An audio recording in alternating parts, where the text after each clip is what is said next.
첫 번째 이야기, 23년 동안 산을 깎은 남자. 인도의 한 가난한 마을에 다슈라트 만지라는 남자가 살고 있었습니다. 그의 마을은 큰 산 하나 때문에 세상과 거의 단절돼 있었어요. 병원이 있는 마을까지 가려면 산을 빙 돌아 수십 킬로미터를 걸어야 했습니다. 길은 험했고 아픈 사람이 생기면 사실상 속수무책인 곳이었죠. 어느 날 그의 아내가 크게 다쳤습니다. 하지만 병원까지 너무 멀었고 제때 치료를 받지 못해 결국 세상을 떠났습니다. 보통 사람이라면 운명을 원망하고 세상을 탓하고 그냥 체념했을지도 모릅니다. 그런데 그는 달랐습니다. 그는 이렇게 결심했어요. 다시는 이 산 때문에 사람이 죽게 두지 않겠다. 그에게는 중장비도 없었습니다. 작업복도, 인부도, 지원금도 없었어요. 손에 쥔 것은 겨우 망치와 끌뿐이었습니다. 사람들은 비웃었습니다. 미쳤다. 혼자 산을 깎겠다고? 평생 해도 못 끝낸다. 하지만 그는 매일같이 산으로 갔습니다. 뜨거운 태양 아래서도, 비가 오는 날에도 밥보다 먼저 바위를 쳤습니다. 하루, 이틀, 1년, 2년. 그는 무려 23년 동안 혼자 돌을 깨고 길을 냈습니다. 그리고 결국 마을 사람들을 가로막던 산에 사람이 다닐 수 있는 길이 생겼습니다. 그 길 덕분에 병원과 학교, 시장까지 가는 거리가 크게 줄었고 마을 사람들의 삶은 완전히 달라졌습니다. 처음엔 모두가 그를 비웃었지만 나중엔 모두가 그를 존경했습니다. 사람들은 그를 마운틴맨이라고 불렀습니다. 두 번째 이야기, 이름 없이 669명의 아이를 살린 남자.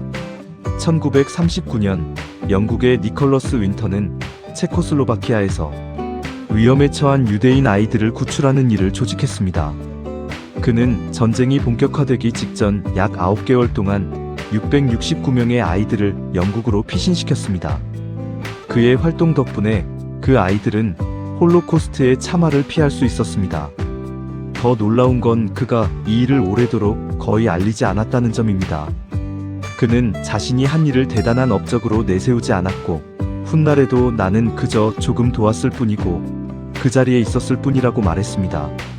사람들이 이 이야기에 깊이 감동하는 이유는 세상을 바꾸는 위대한 행동이 때로는 거창한 구호가 아니라 지금 눈앞의 사람을 살려야 한다는 조용한 결심에서 시작된다는 걸 보여주기 때문입니다.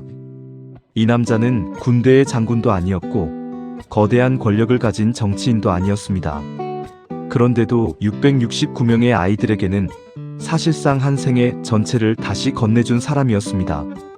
누군가의 인생을 바꾸는 사람은 늘 세상을 떠들썩하게 바꾸는 사람이 아니라 한 사람의 내일을 없애지 않기 위해 조용히 움직이는 사람인지도 모릅니다. 세 번째 이야기, 아들을 위해 매일 글을 배운 아버지. 중국의 한 시골 마을에 글을 전혀 읽지 못하는 아버지가 있었습니다. 평생 농사만 지으며 살았고 글자는 자기와 상관없는 세상이라고 생각하며 살아왔습니다. 그런데 어느 날 도시로 돈을 벌러 떠난 아들에게서 편지가 왔습니다. 아버지는 너무 반가웠습니다. 하지만 편지를 읽을 수가 없었습니다. 마을 이장을 찾아가 읽어달라고 했습니다. 이장은 편지를 읽어주었고 아들이 건강히 잘 지내고 있다는 말에 아버지는 눈물을 글썽였습니다. 그런데 그날 이후 아버지 마음에 한 가지가 깊이 박혔습니다. 다음에는 내가 직접 읽고 싶다. 그는 밤마다 일을 마친 뒤 초등학교 교실에 나갔습니다. 아이들 사이에 앉아 연필 잡는 법부터 배웠습니다. 손은 거칠고 굳어 있었고 글씨는 삐뚤빼뚤했습니다. 아이들은 킥킥 웃기도 했지만 아버지는 부끄러움을 삼켰습니다. 그가 배우고 싶었던 이유는 단 하나였습니다. 아들의 편지를 남의 입이 아니라 자기 눈으로 읽고 싶어서. 몇 달 뒤 또 한 통의 편지가 도착했습니다. 이번에는 아무에게도 가지 않았습니다. 아버지는 조심스럽게 봉투를 열고 한 글자 한 글자 손으로 짚어가며 읽었습니다. 아버지. 첫 줄을 읽는 순간 아버지는 결국 울음을 터뜨렸습니다. 그날 그는 편지 전체를 다 읽는데 오랜 시간이 걸렸지만 편지 한 장을 읽어낸 그 시간은 그의 인생에서 가장 자랑스러운 시간이었습니다. 나중에 아들이 고향에 돌아와 물었다고 합니다. 아버지, 왜 그렇게 힘들게 글을 배우셨어요?